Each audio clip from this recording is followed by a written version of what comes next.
அடுத்து ஒரு லேட்டஸ்ட் மாடல்ல ஒரு பட்ஜெட்குள்ள பார்க்க போறோம்னு வச்சுக்கோங்களேன்.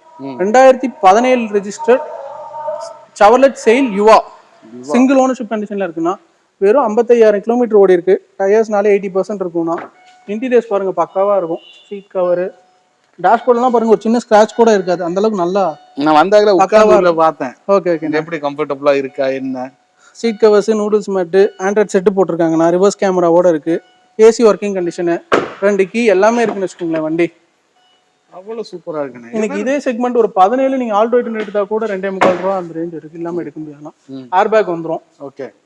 இந்த வண்டிக்கு நான் கேட்கக்கூடிய பிரைஸ் வந்து 3,10,000 ரூபாய்க்கு கொடுத்துடலாங்கண்ணா. ஓகே. 3,10 கொடுத்துடலாம். லோன் ஆப்ஷன் பொறுத்த மட்டும் ஒரு 2 to 2.25 பண்ணி தரலாம். நம்மளால லோன் ஆப்ஷன் பண்ணி தமிழ்நாடு ஃபுல்லா பண்ணி தரலாம். ப்ரொஃபைல் நல்லா இருக்குண்ணா. பரவாயில்லையே. ஆனா லோக்கலும் இல்ல 55,000 கிலோமீட்டர் ஓடி இருக்குண்ணா. நம்ம லாஸ்ட் டைம் கூட ஒரு சேல் போட்டிருப்போம். சேம் 16 சேல் போட்டிருப்போம். இது யுவா சேல் போட்டிருப்போம். ஒரு சில்வர் கலர் பேர்ஸ் அது இது கிடைக்காம இது பெட்ரோல் வண்டி தான். பெட்ரோல் ஒன்றும் ப்ராப்ளமே இல்லைங்க உங்களுக்கு.